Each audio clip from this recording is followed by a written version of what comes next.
4 heures pour expliquer la diversité, c'est trop court, parce que c'est une des notions sans doute les plus vagues qui existent, c'est un peu fourre-tout. Je pense que la seule notion qui est pire, c'est celle de monde. Le monde, ça veut tout dire et n'importe quoi. Alors la diversité, on peut retourner à la notion de fait divers, si vous voulez, dans la presse. Comme tout le monde, quand j'étais petit, je croyais que ça se passait en hiver. Voilà. Le fait divers, c'est un événement dont on veut parler dans la presse, sans savoir pourquoi finalement. Donc on ne sait pas où le classer. La diversité, le divers, la diversité, c'est ce qu'on ne sait pas où classer. Voilà. Alors après, historiquement, culturellement, on a commencé à parler de diversité pour éviter de parler, me semble-t-il, c'est du politiquement correct. On a parlé de personnes issues de la diversité, pour ne pas dire clairement issues de l'immigration. Voilà. Donc c'est une manière de dire, c'est une manière plus politiquement correcte de parler de ceux qui sont différents. Le problème, vous voyez, c'est que derrière ces bonnes intentions, on dit à l'autre tu es divers, voilà, c'est-à-dire tu fais partie de la diversité, voilà. Et derrière, donc il y aurait l'idée quand même toujours qu'on désigne par diversité ceux qu'on estime issus des minorités entre guillemets, donc pour être clair, tendons pas autour du pot, tout ce qui n'est pas homme blanc hétérosexuel, donc les femmes, les noirs, les homosexuels, les handicapés, les vieux, voilà, tout ce qu'on veut. Voilà, tout ça, c'est la diversité. Voilà. À se demander d'ailleurs, si on enlève toutes ces minorités, qu'est-ce qui reste comme majorité? Il y aurait quasiment un genre d'entourloupe, parce que finalement, le fameux homme blanc hétérosexuel, ce n'est pas une catégorie plus nombreuse que les autres. Voilà. Alors, et la diversité, on voit qu'elle est très relative. Enfin, dire à quelqu'un, tu es de la diversité, tu es divers, je ne sais pas où te classer, c'est un peu problématique, pour ne pas dire insultant. Voilà. Par exemple, moi, si je vais dans un pays à majorité noire, au Mali peut-être, ce sera moi la diversité. Voilà. En France, la diversité, c'est ceux qui sont autres. Voilà. Donc en fait, la diversité, c'est ce qui est différent. Je crois savoir, pour avoir un peu réfléchi, que l'étymologie, l'origine, c'est un peu la même que le divorce. C'est ce qui est divers, c'est le divorce aussi. Voilà. Donc ce que je veux dire, c'est que le terme de diversité, il est à la fois ambigu et ambivalent. Voilà. Il se voudrait positif, alors qu'en fait, il cache sans doute la répétition de discrimination et de préjugés. Le divers, c'est ce qu'on ne sait pas où mettre. Et puis, il est très ambigu, parce que finalement, divers veut dire je ne sais pas où te mettre. Voilà, donc je ne sais pas ce que tu es divers. Alors, pour définir la diversité, je prends souvent comme exemple le pauvre ornithorynque, par exemple, voilà, qui est un animal qui ne rentre pas dans les classifications de l'histoire naturelle. Comme vous le savez ou pas, l'ornithorynque, c'est assez bizarre, ça ressemble à une loutre avec un bec de canard. Voilà. Donc, il est à la croisée des différentes catégories. Du coup, on ne sait pas où le classer. Et c'est typiquement le fait divers. Voilà. Donc, tu nous embêtes, je ne sais pas où te mettre. Voilà. Donc la diversité, voilà, on voudrait que ce soit positif. On parle de, par exemple, la biodiversité, c'est très bien. La diversité dans l'art, c'est très bien. Les diversités, tout de suite, on dit ce sont nos richesses. Voilà, c'est la différence qui enrichit.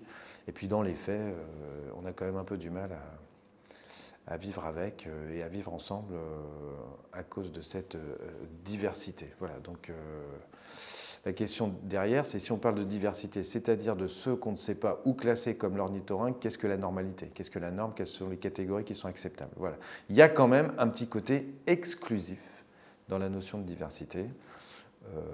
Moi aussi, je fais partie de la diversité. Enfin, voilà, je veux dire, tout le monde fait partie de la diversité. Si on veut que ce soit vraiment positif, il faudrait l'attribuer à la diversité. C'est le fait qu'on soit tous différents, point. Voilà. Mais il n'y a pas à dire que quelqu'un est plus divers que l'autre.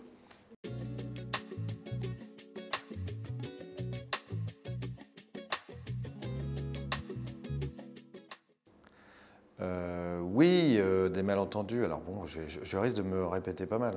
Voilà, c'est-à-dire que des malentendus dans le débat public, étant donné que la notion de diversité est éminemment vague, floue, c'est-à-dire qu'on y met tout ce qu'on ne sait pas définir, il y a des risques qu'on ne sache pas du tout de quoi on parle. Voilà. Alors cela dit, entre parenthèses, c'est un peu le cas de à peu près tous les termes qui traînent en ce moment dans le débat public. Voilà, c'est-à-dire on commence par nommer les choses. Schopenhauer. pour parler d'un philosophe. Dans Schopenhauer, donc dans l'art d'avoir toujours raison, nous dit « Un orateur révèle ses intentions par le nom qu'il donne aux choses ». Voilà. Alors, effectivement, il semble y avoir un petit progrès quand on nomme la différence, la diversité, plutôt que l'immigration, où on a l'air déjà de désigner une cible dans un terme péjoratif. Mais aujourd'hui, on a tendance aussi à nommer les choses pour invalider le débat. Vous savez, tous ces termes, est-ce que ça sort ou pas de notre sujet, mais wokiste, islamo-gauchiste, complotiste. Voilà, vous appelez les choses pour dire tout de suite j'ai pas envie de discuter avec toi de toute façon. Voilà. Donc le problème, c'est que la manière de nommer les choses, forcément, oriente tout de suite le débat. Voilà.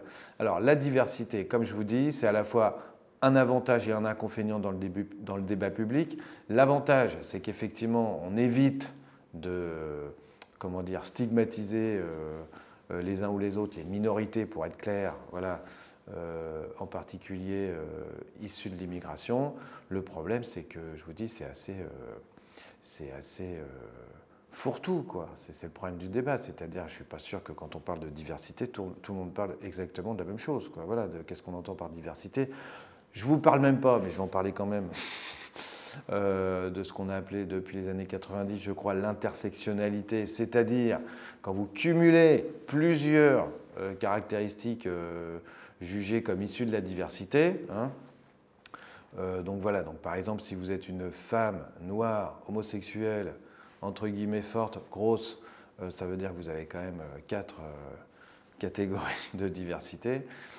Voilà, donc c'est un terme un peu fourre-tout. Je pense que c'est un peu le danger du débat, c'est qu'on ne sait pas tellement de quoi on parle. La question après, c'est qu'est-ce qu'on a d'autre comme terme pour effectivement éviter la discrimination. L'intention est bonne, voilà, l'intention est bonne, c'est-à-dire de ne pas se retrouver, comme on a vu assez récemment, je ne sais pas si on peut en parler, mais de se retrouver sur un plateau télé avec 5 hommes blancs de plus de 50 ans qui parlent de la ménopause, quoi. Voilà, donc aucune femme en particulier. Bon, voilà, donc la diversité, c'est quand même essayer de s'arranger pour que ce ne soit pas toujours les mêmes qui prennent la parole. Donc voilà, donc ça c'est pas mal, mais voilà, le terme est quand même très piégeux.